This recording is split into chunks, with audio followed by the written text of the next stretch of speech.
Hey, everybody. Thanks for tuning in. It's In the Rye Podcast, episode 85. I'm your host, Curt Fletcher. We got an awesome guest today. We're having Noah Vargas on, who's a podcaster and comedian from Albuquerque. It was a fun chats. I just got back from North Carolina recently. My first time in North Carolina. Did 4 shows out there with my buddy Jerry. Thanks to Jerry for hooking everything up. Jerry Patoka, very funny dude, very motivated. We had 4 shows. We 4 totally different crowds too, which was pretty fun. The first night was a Don't Tell show at an axe throwing place. Super awesome crowd, like 75 people crammed in there. Friday night was at a distillery in Durham, North Carolina. Kind of an older crowd, but they weren't so bad. Did a 40 to 45 minute set.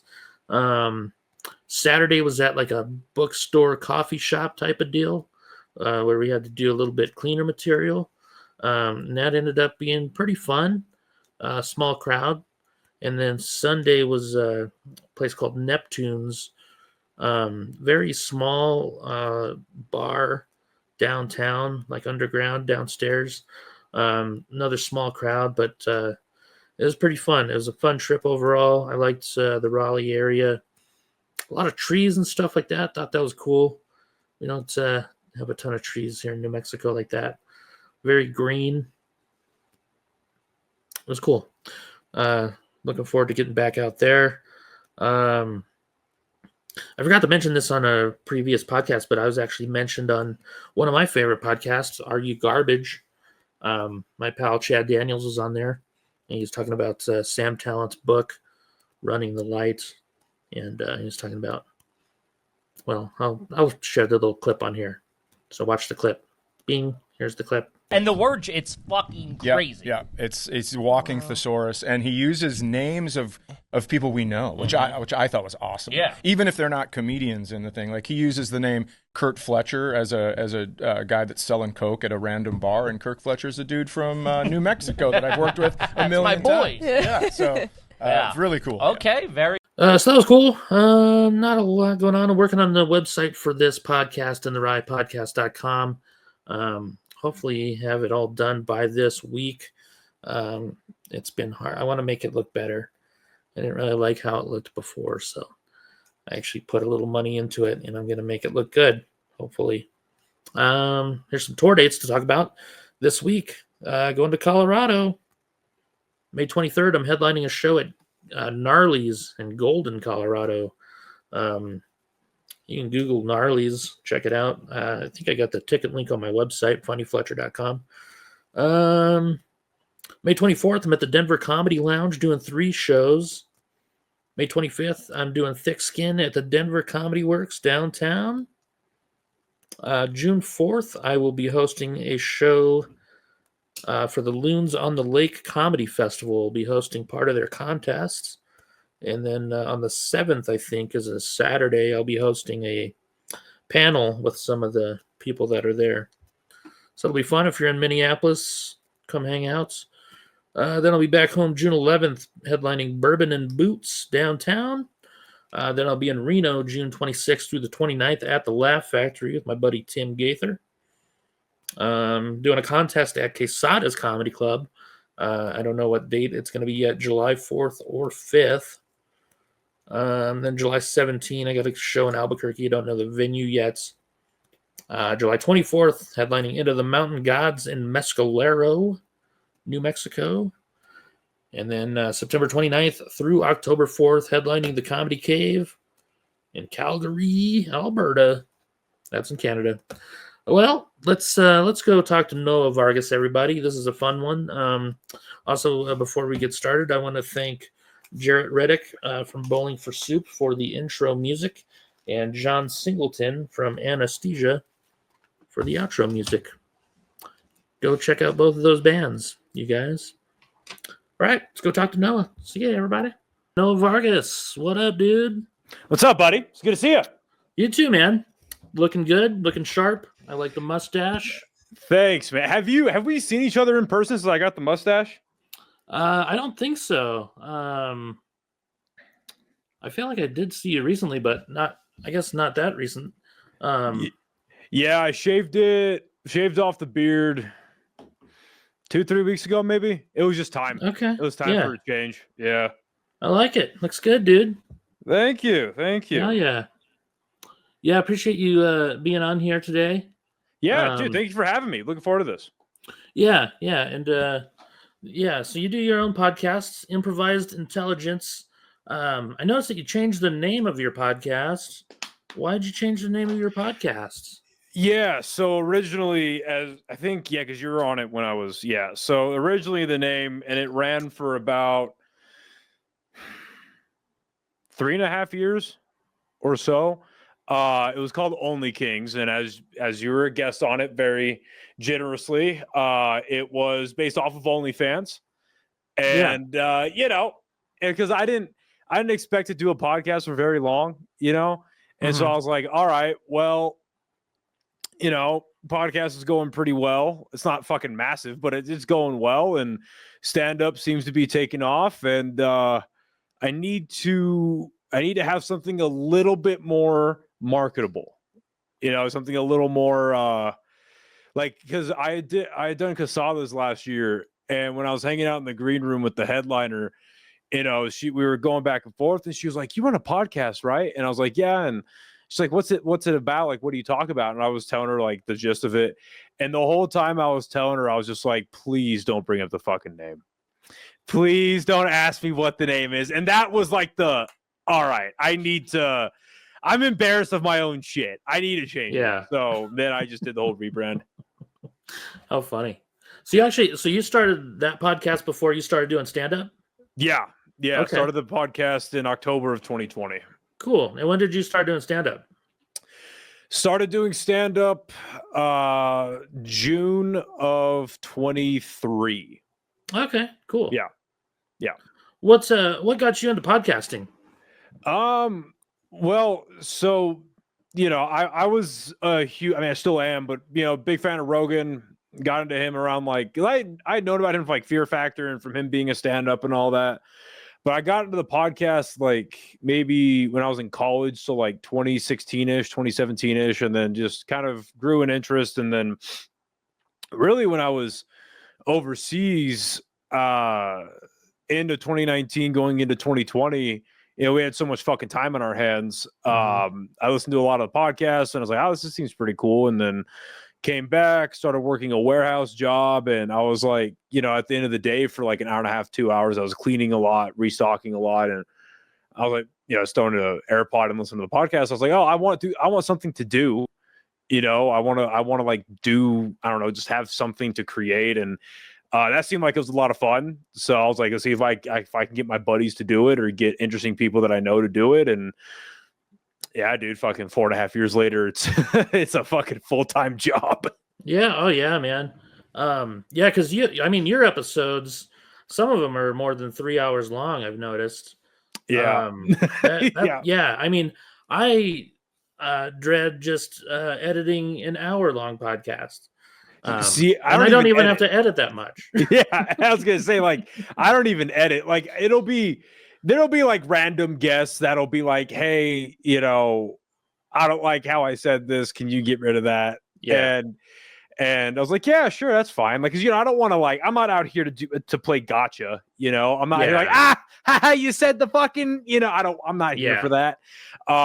So I'll do that, but the only things I'll edit out if there's like a pee break or or something like that. But no, I like it being long form, and now I found because I found an AI software that edits the podcast for me.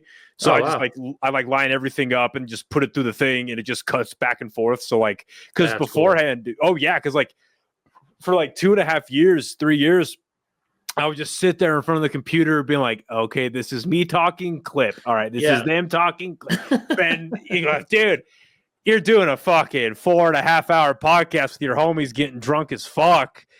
It's a toughie. It's tough. See, mostly my podcast is usually just this on StreamYard, but the one I did with Phil Romero, I decided to set a camera on my desk, so it's filming me also. So I can cut back to like I could show myself when I'm talking or whatever. You know what I mean? I- I should have I- just cut the whole thing out and just showed me talking, but. I laugh. I think I messaged you about it. I laugh because that was the most unironically dry podcast I think I've ever seen. Yeah. Like, because you know the definite. If correct me if I'm wrong, but the definition of wry is like very dry, satirical, like lampooning type humor. Yeah. And that was just perfect. Yeah. Dude. And then he didn't do much to help himself. Just sitting not there at like all. talking to his chick, eating, taking. You told me he took a phone call. Like, Yeah, fuck I off, edited bro. I edited that part out. Oh, that's so funny. Oh, it's funny. Yeah. Yeah, he had definitely never done a podcast before. Well, you know. But it's all right. yeah, that's it was fun though. You know, Phil's a silly guy. Yeah. Yeah, I'm glad I didn't do a 3-hour podcast with him though. Yeah. It felt like 3 hours though. Holy shit. Especially like the editing, because I was doing the editing back and forth, and like I've never done the 2-camera thing, so I need to get better at the editing that part. I did, and then I did another episode with Savannah, and I was going to North Carolina that week, so I didn't even bother doing the more than one camera. So I just put it out as it was on the recording on StreamYard. So yeah, but it can get kind of time consuming, you know, clipping stuff up and things like that. But you know, it's not so bad. That's a thing we got to do to promote ourselves and stuff like that.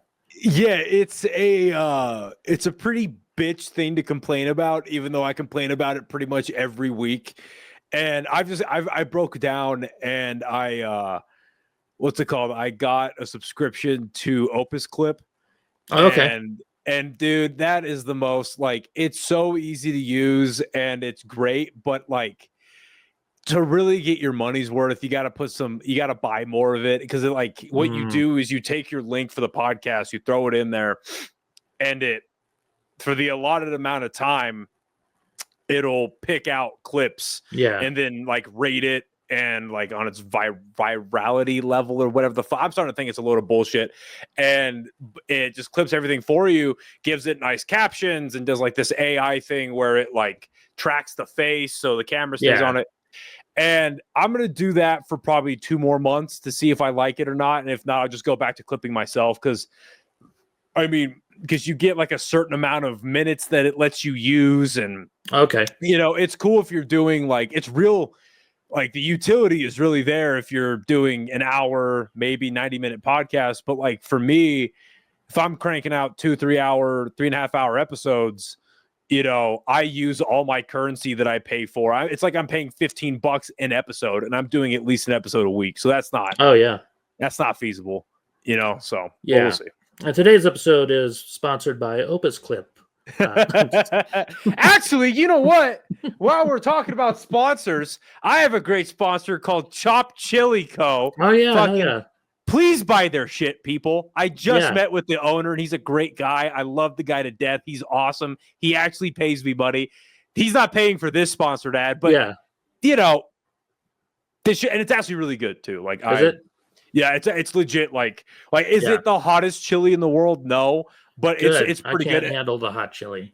I fucking love, like, they have a red and I think they're the only company that does a red and green like blend, and I love that shit, dude. That's cool. Crap. Yeah. You never see the blend, so that's nice. Yeah, I enjoy it a lot. But yeah, shout out to them. They pay me money, so love them. So I was going to ask about Opus Clip.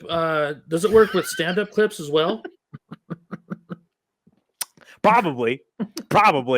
You know, because I notice a lot of comics will they use something that follows their face around. And stuff, so. I'm sure it's the same thing. I need to get better at stand-up clips, but like I don't know, man. Like, so for instance, like I recorded my set that I did out in Plano over at Mic Drop, and then I recorded my set that I did in Santa Fe this past Saturday. And it's like there's things out of that I could post, but like from what I notice, it's typically, unless you have a really, because I mean I love the camera that I have, don't get me wrong, but I don't have like a super like high quality like audio setup, lens setup, like when I was out there. Like you've seen fucking Inglourious Bastards, right? Yeah. So when I was out there, I set up my camera and I told the feature, shout out to fucking Riley Gilmore, super nice guy, super funny motherfucker too. Because we had known each other because he had come to Albuquerque last year, and I told him and the headliner Chloe LeBranch, she's funny too, real fucking funny, dude. I was like, hey, if you guys want, I brought my camera, I can film your stuff. Yeah, like, oh yeah, that'd be great. Yeah, thank you, cool. So Riley's like, yeah, I brought my camera too. I'm like, oh, sick. We can do like different angles, whatever. I set up my camera. It's just my basic. It's not basic, but it's a good camera, but it's on like a basic tripod, whatever. He sets up this like nice tripod, $1,000 camera, $800 lens, and it's like an Inglourious Bastards with the guy smoking his pipe. And Hans Landa's like, do you mind if I smoke too? And he brings out the cartoonishly big fucking, you know what I mean?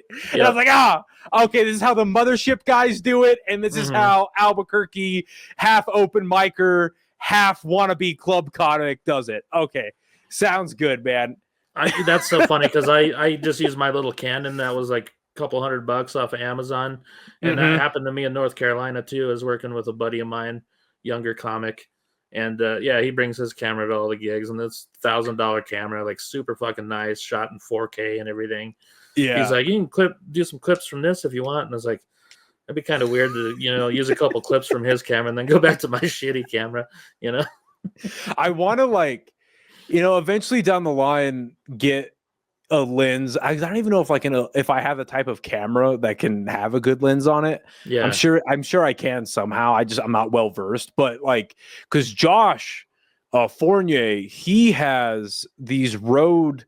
They're like lapel mics, but I guess they are lapel mics, but they're these little like boxes, and they're Bluetooth, and he sets it up to his phone. But I saw, and they're like $300, but they're high fucking quality. Yeah. And I want to get it because you can wire it into a camera. So it's like my camera has about mid-grade quality, but if I can have solid audio, that's what matters. And he manages to pick up, I don't know how it works, but he manages to pick up the crowd audio pretty well. And that's the other thing too, is like, unless I'm like Saturday night, I fucking smacked in Santa Fe. I leveled out there. And it's like that audio of the crowd, and it's also a way smaller room, so the audio of the crowd was a bit better. I did fine in Plano. Like I did a perfectly fine hosting set, but it's such a big room, and my camera was in the back, and there was it's about a 300-seater room, and we had about 65-ish there, so they're all like in the front, cameras way back. So it's like there are a couple of moments, like I was saying earlier, there's a couple of moments that I could use. But I'm like, I've noticed that like crowd work is a lot of the stuff that goes better on the viral like algorithm stuff. And I'm not a crowd work guy. Like I tried to do crowd work and it didn't work out very well. Well, you're still pretty new too, like that was the thing for me too. Like I was scared to do it. Plus I felt like I don't know. I just didn't want to do it. I like telling my little one-liners and getting out of there, No, I'm the same way. I want to do my material. I'm at the stage now where I'm like, unless there's a super obvious crowd work moment, I might tap into it. But it's like a freebie, like a layup, But yeah, I'm still in the stage where I need to make sure that my material works. I need to make sure that I don't want to waste time, especially when you're a host. You don't want to run the light. Yeah, I don't, and this is my first time in that club, or like. My first time in that room in Santa Fe. I don't want to be known as like a comic that ran the light. And no, I'm here to do my stuff, make sure it works, get out on time. Yeah. It's fun. I actually used to do a joke about Inglourious Bastards. Really? I never got like a really good laugh, so I kind of dropped it. But it was, I was like, I've done some acting. I actually played a Nazi soldier in the movie Inglourious Bastards, but now I got a wicked case of Hitler elbow.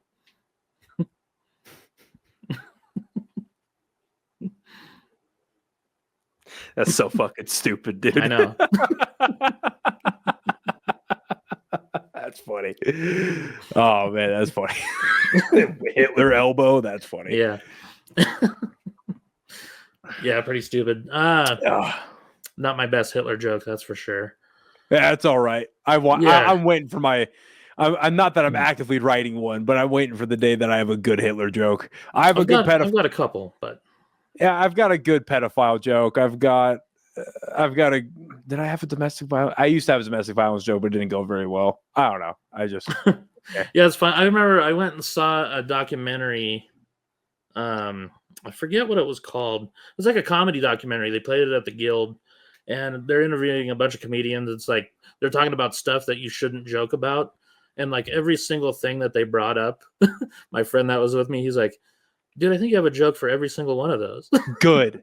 At that point, good. Like I don't know, man. That's the idea that there's things you shouldn't talk about on stage. That's so stupid. Like I know he's getting a bit on his high horse right now, and there's an argument back and forth on whether or not that's acceptable because Anthony Jeselnik's he's one of my goats personally. Mm-hmm. But I saw a clip of his going around. He did a podcast recently, and he was like, yeah, comedy can talk about everything, but comedians can't. Like certain comedians have the ability to.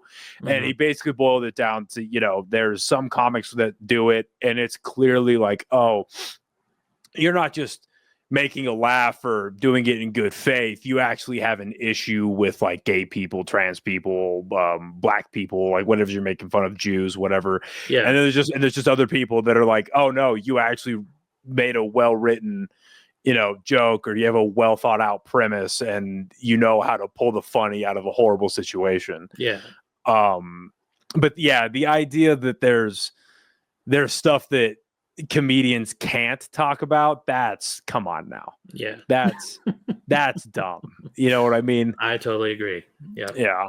Yeah. I think anything can be funny. But yeah, it's got to be well prepared, well written, definitely done by the right person. Yeah. Yeah. Yeah. I went and saw Jeselnik when he was here last year. That was awesome. I wanted to go so bad, but I couldn't get a ticket in time. And then by the time I was looking at tickets, like, all right, I got paid. I'm gonna buy a ticket now. It was so fucking expensive, dude. Yeah. That I was like, because I don't know. And I'm curious about what you think about this too, because you've been doing it for so long. Because he was playing at the convention center, right? Yeah. So that's basically like, it's a small version of it, but that's basically like an arena show. Like how many seats or how many people do you think they could have sat in that room? I feel like the capacity is around 2,000. Okay.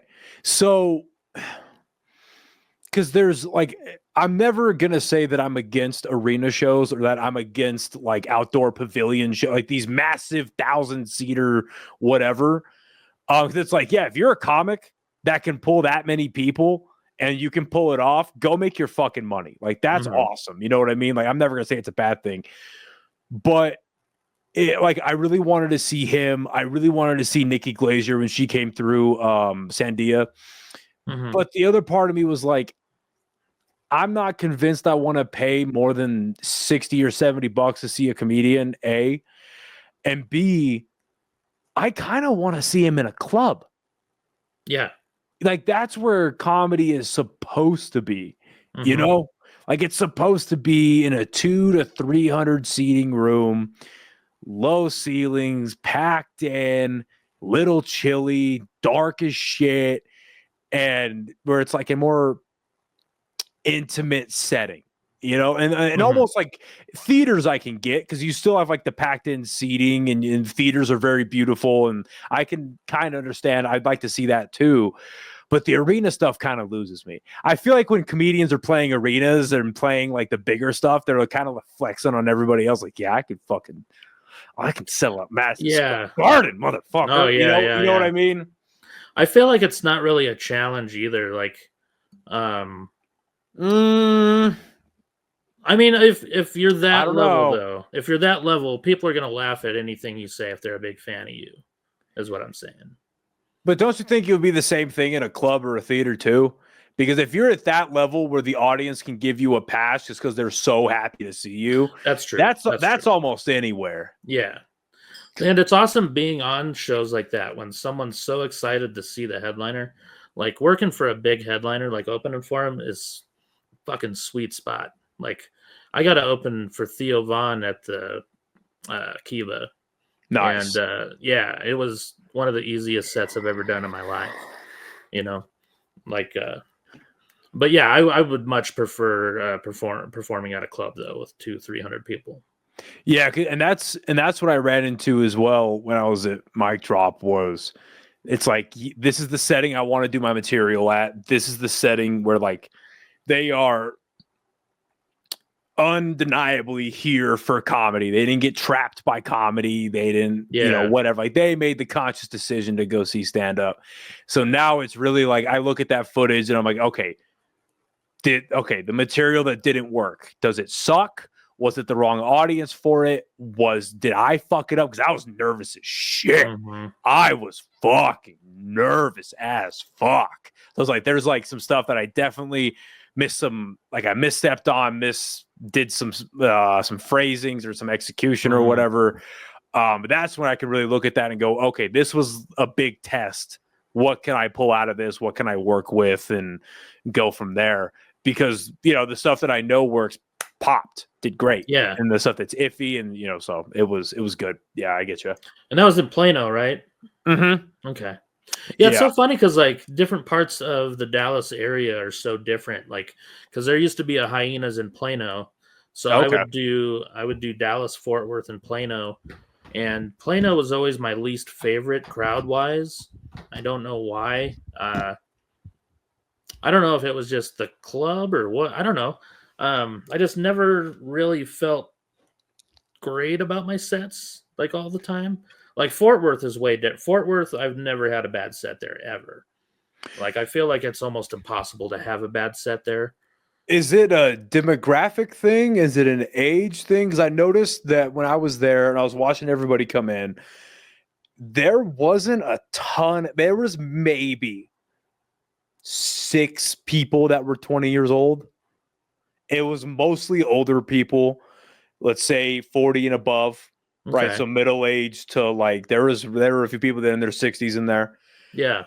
And then it was weird because it's like some dark stuff worked, but other dark stuff didn't. Mm-hmm. Some local stuff was okay, but it's like they really wanted to be pandered to, but then it was like, what do you want to be pandered about? Yeah. So it was. I want to do that club again, outside of the obvious of like, I just really enjoyed being there and it's a fucking club that'll book me. It's a club that'll book me, you fucks. But, it's also like, I want to figure out what works there. Like, you know what I mean? It's like, I want to know what's going on. Yeah. Yeah, that's why I always keep track. Like I record audio of every set that I do. And I keep it in a folder of whatever town it is or whatever, like if I'm in Tulsa, I've got audio recordings of the year before. I can go back and listen to what jokes didn't work and which ones did and stuff like that. So that's kind of a cool thing to do. Yeah, it's funny how different crowds are regionally. Plus, I think the Fort Worth crowd is so good because it's been there so long. That club has been there for probably 30, 40 years or so. And people are just, they're used to going there. They're used to laughing and having a good time. The Plano Club was fairly new, and I think it closed down like right around 2020 or 2021. So was the Plano Club like in a shopping mall area? Yeah. Okay, that's where Mic Drop is now. Then probably same place. Oh wow. Probably like super. Like when you walk in, is there immediately like a bar, and then you enter through some doors and the showroom's in there? So when you'd walk in, the bar was on the left. Yeah. And then bathrooms over there, and it was a pretty good size room, like lobby area. Yeah. Yeah, it might be the same spot. I'd have to look up the address. Yeah, the green room was hot as shit. There was Oh, really? there was no air in that fucking green room, dude. Yeah.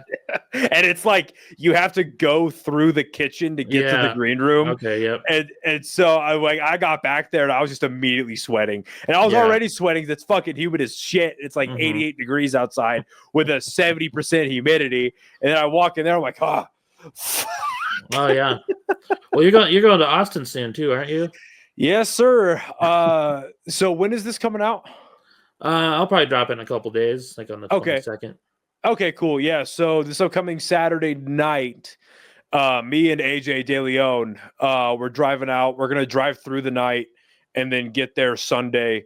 And I've got 4 shows out there, and he has like 5 or 6. And yeah, it'll be good. I'm so fucking excited, bro. I'm not even gonna front. I'm so fucking excited. Oh yeah.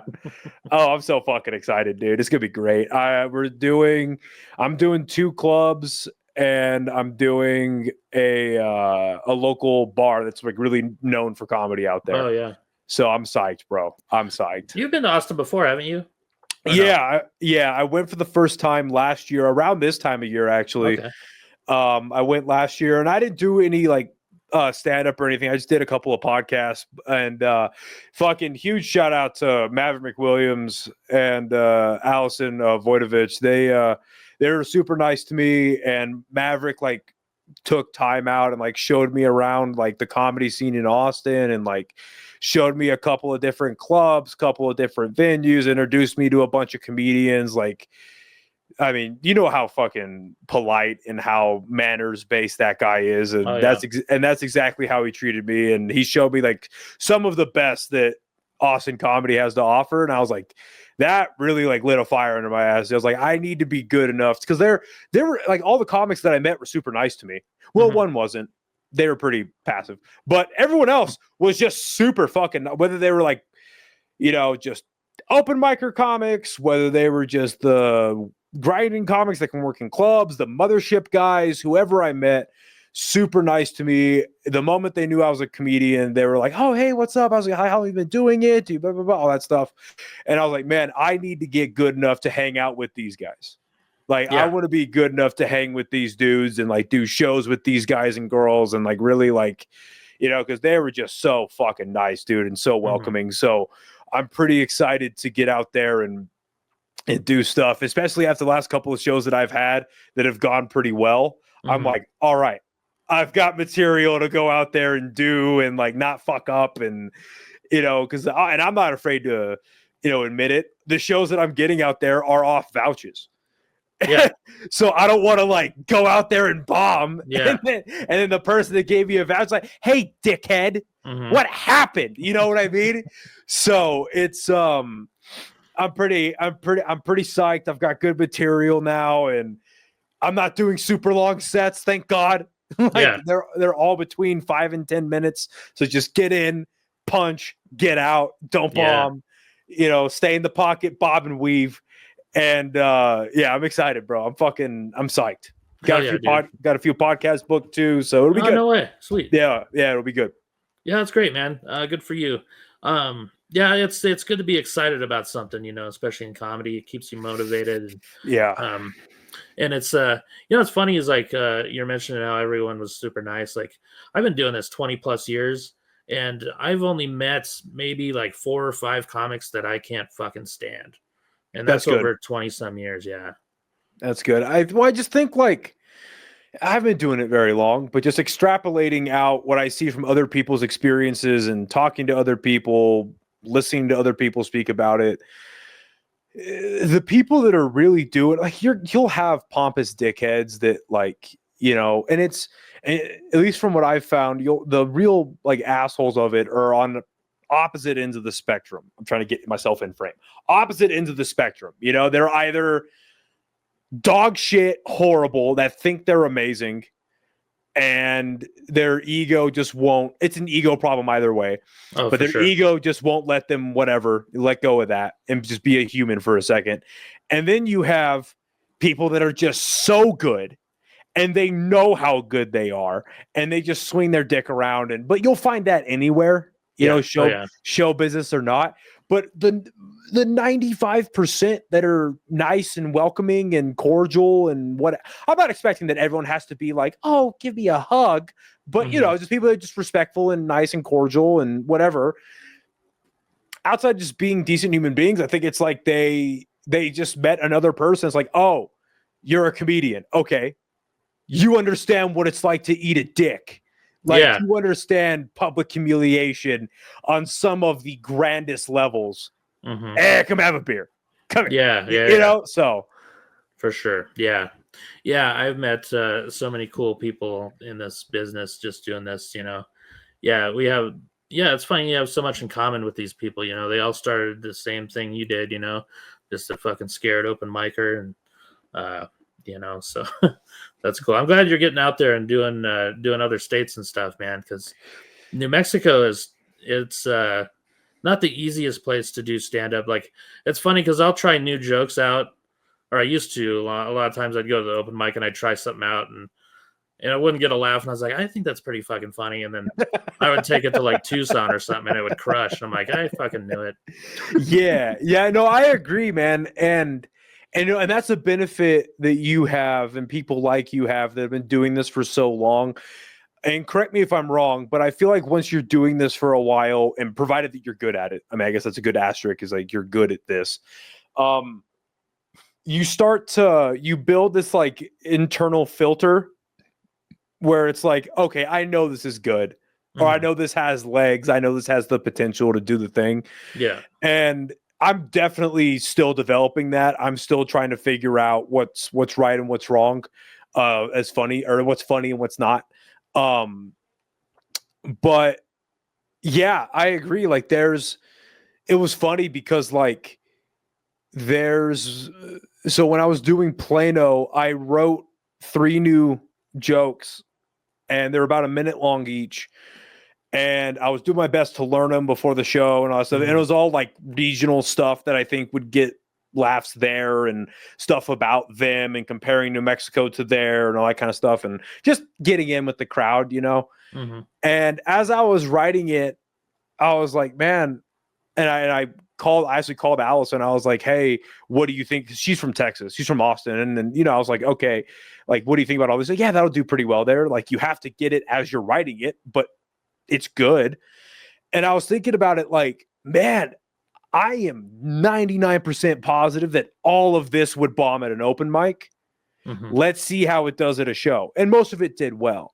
And you're right, it is hard getting a good barometer, because it's kind of like an oxymoron in and of itself, because it's like you're trying to get a good barometer of what's good, and when you're at the early stages, you're doing it at open mics.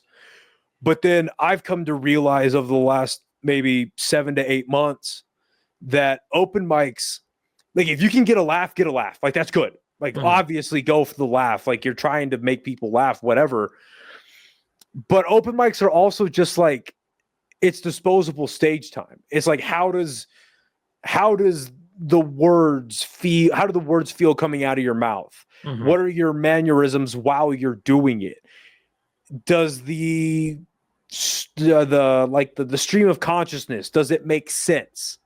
Like, you know, you're just doing the performance side of it, trying to see if that works. And if you can get a laugh attached to that, great.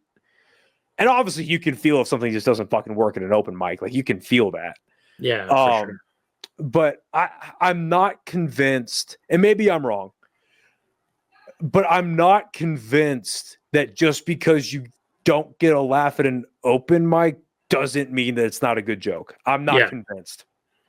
Yeah, I've never really, you know, had a joke bomb at an open mic and be like, well, not doing that one again.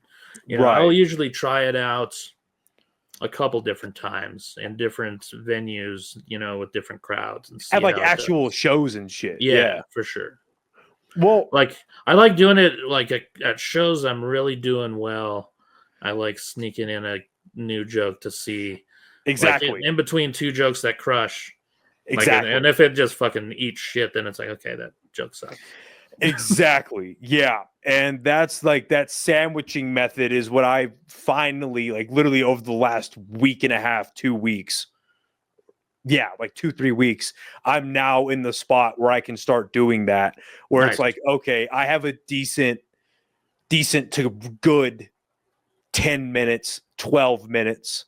Mhm. Now I can start sandwiching in things where I'm not complete, like I said, like, and I don't know why it's a thing for like me, but like I'm really big on making sure my set makes sense. Yeah. And if I am going to transition into something completely different, try to play off the audience. And just like it worked in Santa Fe Saturday, where I was like, I did my material and it was going well. And I was like, okay, well, now I'm going to start doing darker shit that has no connection to the other stuff. So I just flat out said, I was like, all right, we're going to get into some darker stuff now because this is going too well. And they liked that. And, you know, I'm finding things like that work for me. Mhm. But yeah, figuring out like newer material that I think has legs, writing, trimming the fat, figuring out what's that. And then, yeah, just let's like good joke, try it out, good joke, just so I can kind of recover, trip and fall and move on. Mhm. So it's a fun process. Dude, it's so much fun. Like just trying to figure out what jokes work, what wording works, where to put the joke in the set.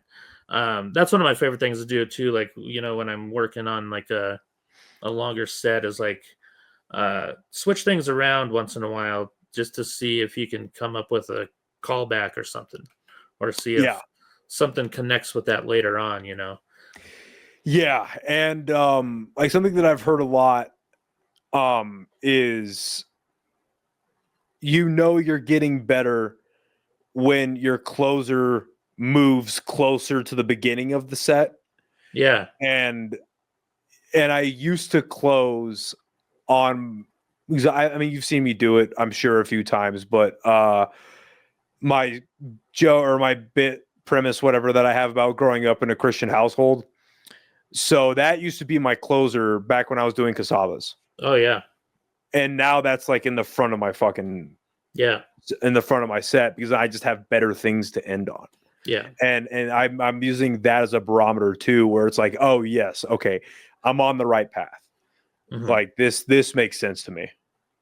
Hey, since you grew up in a Christian household, did you get to listen to much stand-up growing up?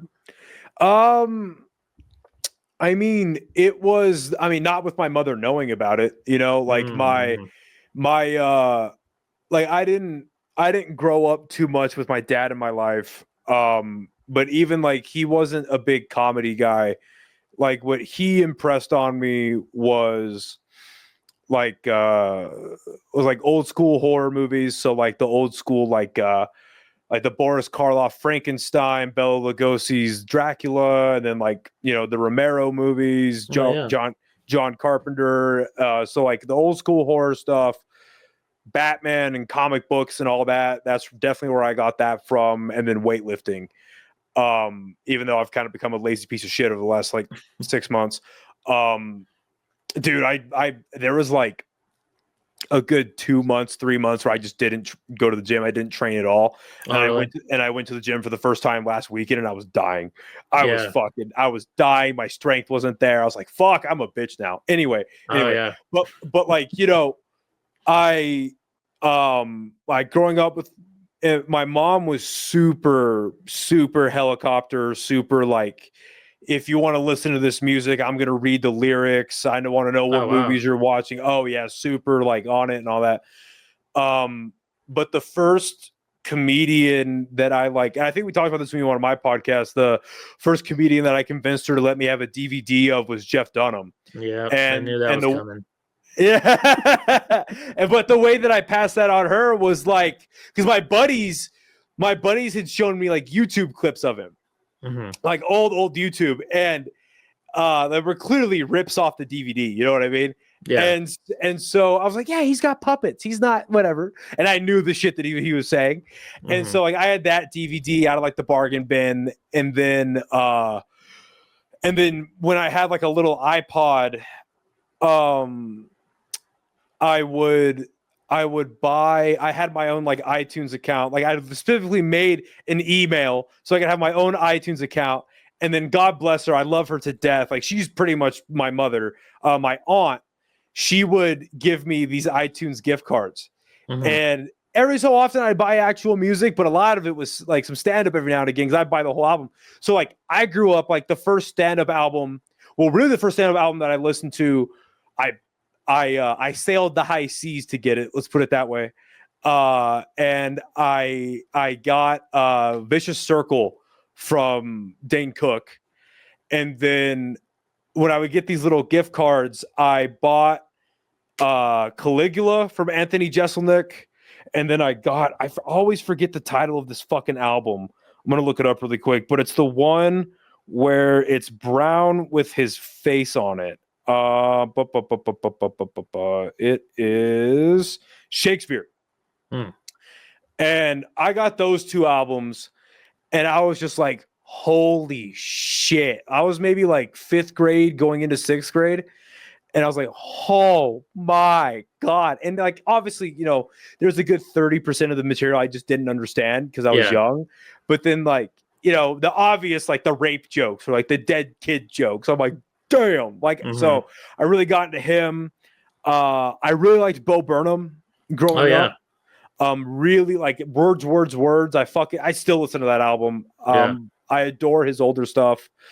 And then as I got into high school, that's when Netflix, the streaming service, really started taking off, you know? So like, cause I would watch like comedy movies, like I guess my dad got me into a little bit of comedy now that I think about it, because he showed me John Candy, you know, showed me his movies like Planes, Trains, Automobiles, Uncle Buck, Stripes, you know, the classics.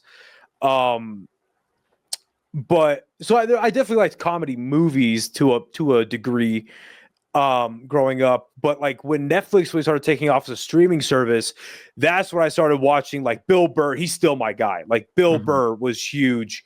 And then Chappelle, my uncle when I was little showed me Chappelle Show. And so that was like part stand-up, part sketch comedy. And that's what really got me into hip hop. Because at the end of each episode, he would typically have a musical guest. So like getting into guys like Mos Def and Nas and I think Kanye was on one of them, and you know, getting into that kind of stuff. And then getting into Chappelle's stand-up from that, and then my aunt, she would have like the movie channels, you know, like she would have them, my grandparents would have them. So I would go to like HBO, and then there's like a HBO half hour with like Chappelle or Carlin or stuff like that. But yeah, I just really latched on to Bill Burr. Outside of because he's funny, but I think what I really liked about him was the material was great and it was just ridiculous things about everyday life, but he's such a loud person and I'm a naturally loud person. And so I was like, oh, like I get made fun of and teachers yell at me for being loud, but this guy's famous for just being angry. Like this is like, now that I'm actually doing stand-up, I don't yell at all on stage. I don't like, I have one punchline where I yell, but I take the mic away from my mouth because I know how loud I am. And you know, I want to get to a point where I can just go on angry rants and people laugh at it, you know, I want to do that. But it's like I got really into him, and then that led to stuff like Louis C.K. and like Tom Segura, and then what else did I watch as a kid? Rogan, I got really big into his stand-up. I've never been a big fan of Rogan's stand-up. Yeah, I'm definitely in the minority. You know, I haven't met a lot of people that are into his stand-up. And I think he's the greatest? No. And every time that he puts out a new special, I'm like, especially with the last one, like I enjoy the last one, Burn the Boats. Like I liked it. But even then I'm like, you're reusing jokes again, dude. Like, fuck. But I'm still entertained. Like at the end of the day, I want to be entertained. That's all I want. You know, so I like his stuff a lot. I really love Rocky Mountain High. I think that's a great album. So yeah, I started getting into that type of stand-up as I was growing up, and then, you know, it helped a lot too that I went to a military school, so I was out of the house for most of my high school years. Oh yeah, was that in And- Roswell? Yeah, Yeah. and so I just got to explore a lot of entertainment without the fucking, you can't listen to that, you can't watch, you know what I mean? It's like I Mhm. can, you know. So it was good. Yeah. Did you watch Segura's show? Not yet. On Not Netflix? yet. I've seen. I'm trying to avoid clips as much as I can, Yeah, and avoid the pictures of the behind the scenes. But some of the stuff that I've seen is like, what the fuck is this dude, show? it's fucking ridiculous. It's so funny. It kind of reminded me of Bill Burr did a show, and not many people know about this that I've told about anyway. I don't know what the show is called. I might have to look it up. It was on the Roku channel though. Do you know anything about this? Let me see if I can find the name of it. Yeah, you're ringing a weird bell. Yeah, maybe I don't a know moral about it. compass. A moral compass. No. Oh, dude, it's fucking great. Dude, the first scene, I think it's Nick Swardson. I don't want to give it away. I'm not gonna say anything. Just go watch it. It's fucking. The first scene is so goddamn funny. Oh no! You know what? I do know about this. Yes, Okay. yes. Yeah, I've never seen it, but I know about it. Yes, Okay, yes. cool. Yes. You should, yeah. If you get a chance, you should watch it. It was pretty good. I thought it was great. Okay. I'd never heard of it, and I was just, I just happened to click on the Roku channel on accident, I think, because nobody watches the Roku channel, and You know how and upset I like, oh, was shit. that the Roku channel. So did you watch the Weird Al Yankovic biopic? Yes, I You loved know how it. mad I was that was released on the Roku channel? Yeah, It's like, yeah. fuck off, 'Cause dude. So nobody's, again, yeah. Anytime I tell someone about it, like I don't have the Roku. I so was like, yeah, how the fuck are you gonna watch it? yeah, you know, with that, I had to sail the high seas as well, Yeah. you know, to get that one. But my God, what a great movie. Oh my But god. that, you telling me every streaming service knocked that down? There's no way. Yeah. Put Yeah, it on Tubi. Oh, dude, I love Tubi. Same. Tubi's got the best stand-up, in my opinion. It has a surprising amount of stand-up. It's got that. like old school like fucking Yeah. stand-up, which is great. It's got all the Carlin ones on there. Yep. Yeah, a bunch of dudes that I've worked with on there. It's super cool. I love Tubi. Yeah, This podcast I've been is sponsored by Tubi. I'll take that Tubi money. I don't give a fuck. But yeah, I'll watch that every now and again. And like Tubi and Freevee have become some interesting streaming services for me where I'm like, oh shit, this is on it. Like it's a horrible fucking movie. But I watched in the last year, I watched the original I Spit on Your Grave. Oh yeah. Have you ever seen that? Yeah. Fucking From the trash 70s, movie. right? Yeah. Trash movie. Yeah. Like just like I'm not like again, I'm a like, you know, I'm never gonna say that movie shouldn't have been made because who am I to say that? I'm a free speech, like just for sure. radicalist, you know. But on the other hand, the amount of assault in that movie Yeah. is ridiculous. Like, because not a lot of people like it, and I get it, but I thoroughly enjoy the remake. And and the remake has the same premise. Girl gets assaulted by a group of guys. She only gets assaulted once in the remake, not like over and over. Yeah. But I thoroughly enjoyed the remake because the payoff is just so damn good. Yeah. Like where she manages to fucking have the guy accidentally kill the leader, and it's it's so good. It's so good. But that first one is that's a doozy. Yeah. That's a doozy. Yeah, it's God, I don't remember when I watched it. I remember almost shutting it off. But Yeah, I got to that point too. yeah, it's like one of those things where like no, I'm gonna finish. But I like movies like that though that make you feel dirty watching it. Yeah. Like, you shouldn't be watching this, because that's a feeling you only really have as a kid, where it's like, Yeah. your parents don't know that you're staying up watching, the creature feature or the whatever it is, you know what I mean? But it's like, that movie made me feel like that. It's kind of on screen, but the original Last House on the Left, have you seen that? Yeah. That's a pretty gnarly one to get through too. Yeah. But again, the payoff is just so good with the parents fucking up all the criminals. That movie's great. And that movie only got made on like a $37,000 budget. Oh, wow. Yeah, like, so you remember the scene where one of the criminals... I don't remember it that well. It was a long time ago. So there's a scene where one of the criminals is getting disemboweled. And I guess the way they made it is to like simulate the intestines. They stuffed a condom with just like a bunch of meat, with like meat and dirt and mud, and like kind of meshed it all together and tied it off and just like turn it into an intestine. And it looks great. Like, Wes Craven clearly knew what he was doing. But stuff like that too, where it's like so clearly guerrilla filmmaking, where it's like, damn, you had next to no money and you still pulled off like that. And then like a Henry, Portrait of a Serial Killer with Michael Rooker. That's a great one too, if you haven't seen that. What is it called? It's called Henry. Portrait of a Serial Killer. I believe it's on Tubi and it's on Amazon. And that one doesn't sound familiar.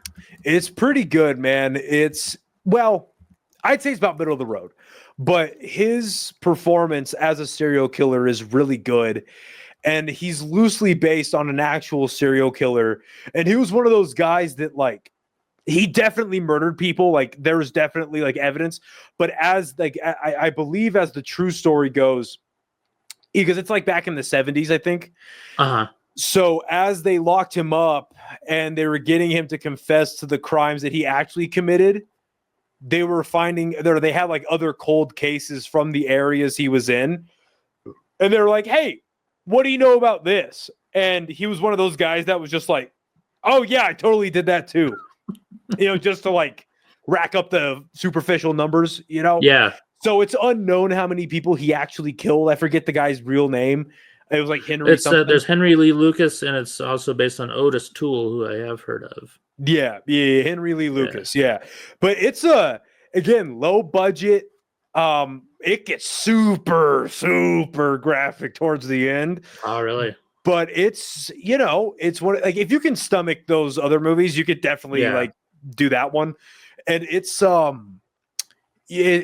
again just a great example of what you could do on a low budget. And yeah, it's worth your time. It's only like 90 minutes. It's worth your time. Oh yeah. Yeah, I'll check it out. I watch a lot of dumb shit on Tubi. I watched Meth Gator. Fucking yeah, it's as ridiculous as it sounds. Yeah, like the fifth Sharknado. Oh yeah. There was one I watched. Holy shit. It was so funny. It was about this butthole that killed people. Well, you've seen Teeth, right? Tell me you've seen Teeth. Yeah, and Rubber. Dude, I showed my girlfriend like a month ago. I showed her Hobo with a Shotgun. Oh yeah. And she's into like horror, like super into horror and super into like the gore splatter stuff. And she's like, this is fucking great. This is awesome. Like, that was really good. And then because we went and saw Terrifier in the Terrifier 3 in the theaters. Yeah, I went to the double feature, that one. Not 2 and 3. I see, and not for the gore, because I can deal with the gore. But dude, Terrifier 2 especially, that does not need to be a 2.5 hour movie. I'm sorry. Just the writing is so I can deal with bad acting if it means that, like, okay, the script is good.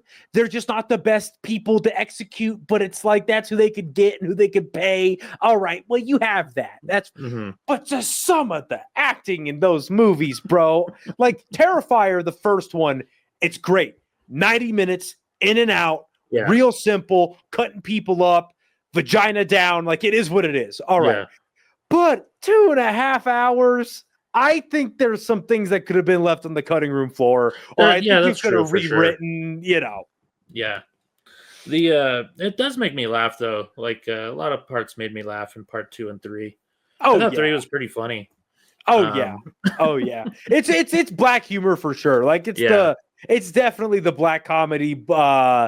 It's certainly torture porn. Like I get it, but when the fucking bathroom scene with the chainsaw in Terrifier 3, it's like, come on.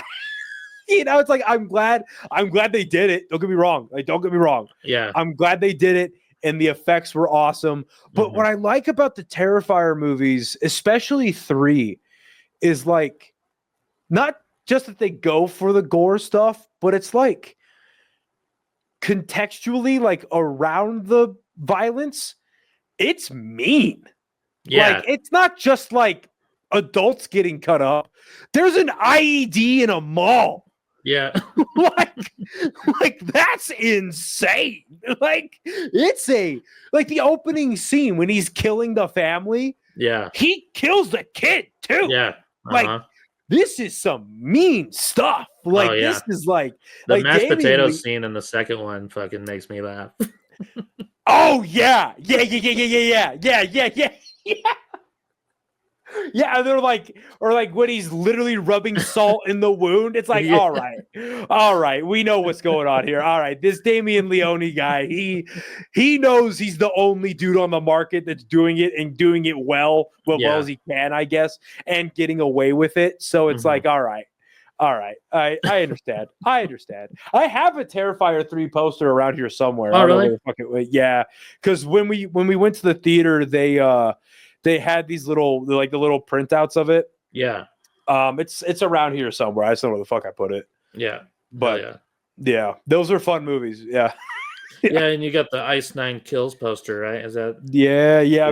I've got they did a music video for Terrifier 3. Yeah, dude. I fuck with that band pretty heavy. I love. Like, I've got this.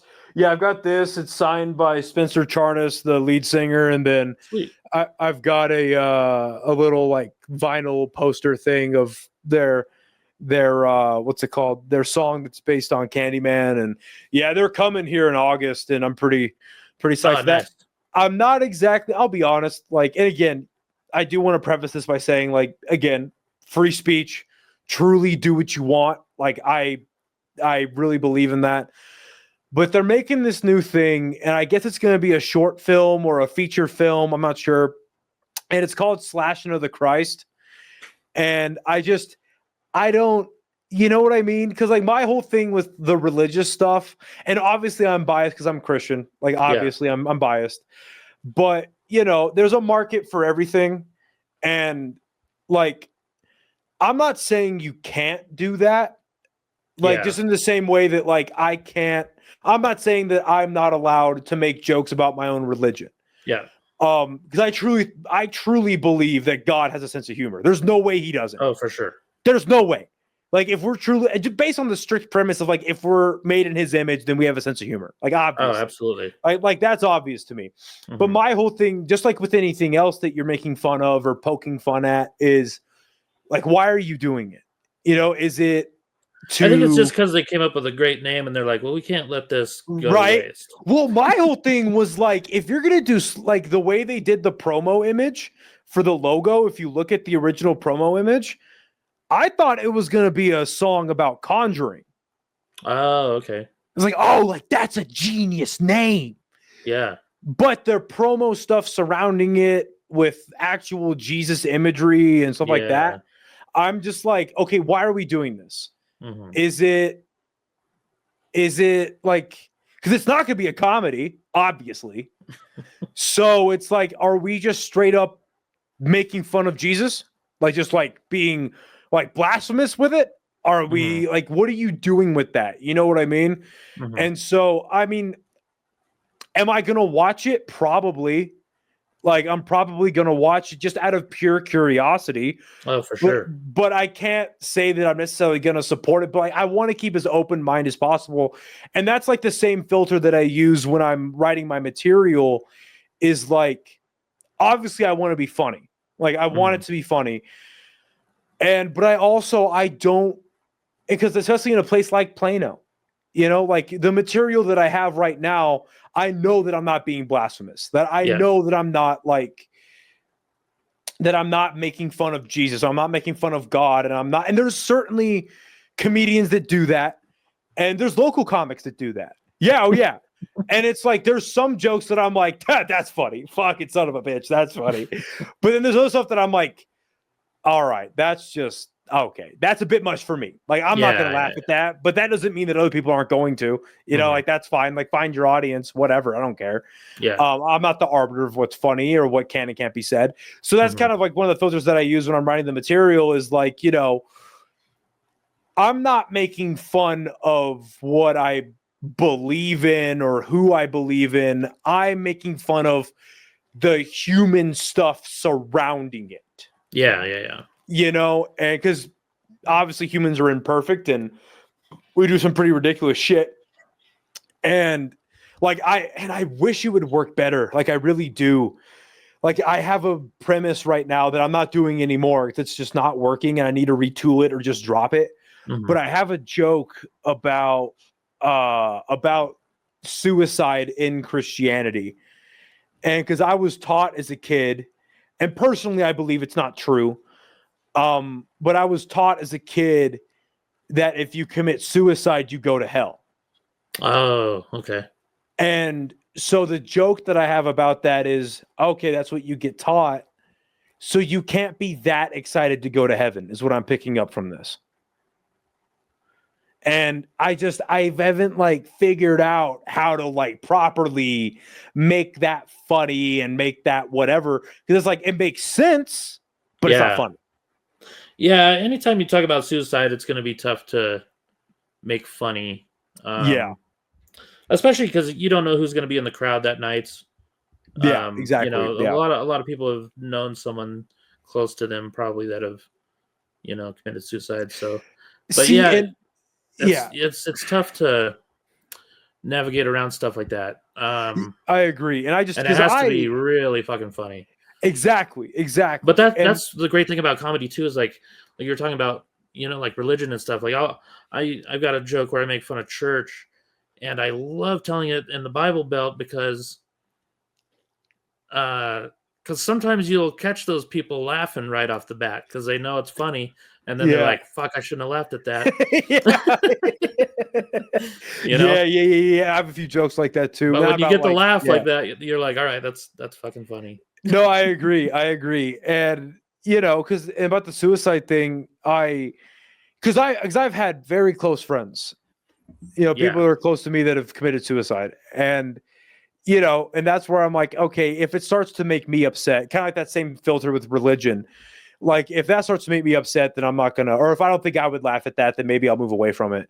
But yeah, and I'm finding I will intentionally put material in my set that I know won't get a huge laugh. It'll make some people laugh, but it'll mostly get groans. Yeah.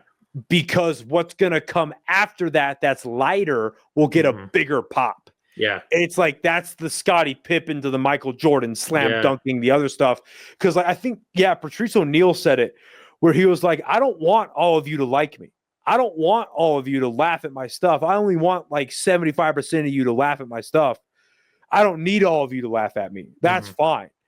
And so I'm kind of taking that advice where it's like, okay, I have darker stuff where like how you mentioned about, you know, you'll get laughs and people are like, fuck, I shouldn't have laughed at that. So I have a pedophile joke that's doing really well. And I'm not going to like edit it. I'm not going to change it. It's exactly where it needs to be. I'm not going to whatever.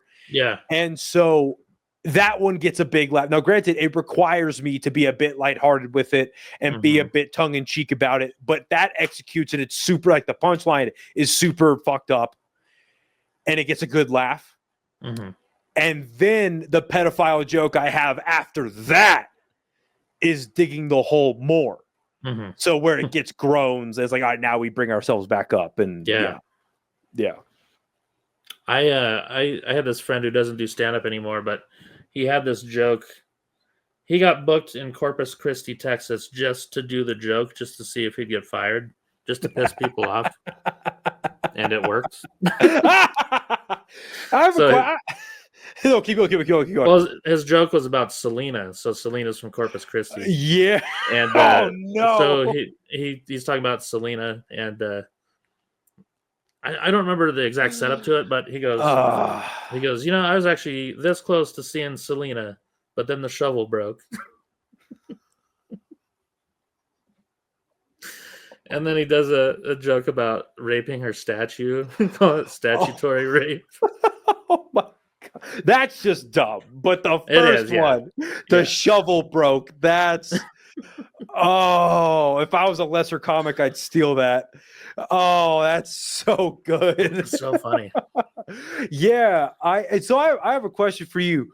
Why do you think, other than just like it's not working out or whatever, why do you think people quit stand-up comedy? I feel like there's a lot of different reasons, and it probably varies by person. You know, sometimes you have a kid or something, you're like, all right, it was fun to try out or whatever. I'm never gonna make a career out of it or whatever. You know, so they quit for family stuff, or sometimes they just quit because they're just tired of seeing the same people. I don't know. Maybe they're just kind of stuck in a rut. You know, they're having a hard time writing, or they're just not having fun with it anymore. I don't know. I've known some really, really good comics that quit, and I've always wondered that, like why they quit, like when they did. And I think most of it is family stuff. Yeah, that makes sense. And that came up on a couple of podcasts that I've done recently, but that really came up with Buck, where I was like, you know, a big reason outside of the obvious of just like money and responsibility and all that, but a big reason why I don't want a kid anytime soon is because I know that, and it ties into responsibility, but I know that if I have a kid right now, all of this stops. Yeah. For at least 5 years. You know, all of this stops because like it's one thing to have a relationship, you know, and having to spread your time wisely and whatever, like that's one thing. Yeah. But with a kid, you don't get to spread your time wisely. Yeah, like, and if you're gonna be a comedian, if this is what you want to do for a living, like that's your fucking life. Like that's your whole life. You're a comedian every day. And it changes. Obviously, it changes if you're a successful comedian. Like I'm talking strictly like financially successful, like strictly like you have money and money is coming in and you're doing all, because then you can justify like, hey, I'm out for the weekend to fucking Tampa or to Tacoma or to Austin or whatever because the club is paying me $20,000. Yeah. This is our livelihood, you know. That's one thing. But if you're a fucking like me, where it's like an open micer, you know, scratching the fucking surface, not even scratching, jumping up as high as I can and punching the ceiling of a club comic. Yeah. Where it's like you're not making a lot of money or any money at all. I'm not making money from stand-up. And I'm not making a lot of money from the podcast, and it's not I can't drop my day job. You know what I mean? Yep. So it's like no sane woman is going to look at that and be like, yeah, justified. Unless you have like unless they're willing to make that giant sacrifice. And then you're just a great parent. Like, I don't know how Tripp does it personally. Yeah. Like I don't know how, and more props to him. Like, truly, all the respect and the credit and just everything in the world to him, because he's got a wife and a baby now. I don't know how the fuck he does it, but God bless him for doing it. You know, like my daughter's born when I was like a year into stand up, and lucky you have a kid. Lucky for me, I do. But I don't like to talk about it. But is this a bit? No. Like all the shit that happened, like with me and her mom is. I'll tell you okay. sometime, but Oh, okay, okay. yeah, I didn't get to see her for a long time, but Okay. but yeah, I had a kid when I was like a year into stand up or whatever, and then Wow. yeah, it was difficult, but like at that time, we had hardly any open mics. You know what I mean? Yeah. So, and I was like a year in, so I wasn't super good or anything. I was doing guest spots at the comedy club, and I wasn't even hosting yet. You know, so I was barely doing any shows at the time. And then her mom took her, and then Yeah. I was able to do more stand up. But Oh yeah. shit. Yeah, so that's fun. How old's the kid now? She's 22. She'll be 23 in July. Wow. Oh Yeah. shit. Yeah, Curt Fletcher's a dad. I didn't for know sure. that. Yeah. No way. Ha. Yeah. Yeah, Good she's for older you, than some man. of the comedians in the scene, I think. No shit. Well, if I didn't Yeah. have just fucking like 15 minutes to go, I'd dig into that a little more with you. But no shit, man. Good for you. Well, it's not a very fun thing to talk about, but Yeah, I get you. I'll tell you about it sometime. Yeah, sure. Yeah, I gotta wrap this up anyway. I gotta start packing. I'm going to Denver this week, and Good for you. yeah, man. I'm excited to hear about your trip to Austin. I'm gonna have AJ on here pretty soon, so it'll Sweet. probably be after your trip to Austin. So I'll be able to talk to him about it. And Sweet. Yeah, well, I'm real excited. It's gonna be good, man. Like literally, we're gonna be, like I said, driving through the night, get there Sunday, doing Mavericks podcast when we get there, and then probably gonna drive through the night, literally tap the Airbnb, just check in, drop our shit, go do Mavericks. I'm gonna go do Mavericks podcast, and then from there, little downtime at the fucking Airbnb, go to the Velveeta room, do that. sweet. And then I didn't know Velveeta Room was still around. Yeah. That's and fucking then cool.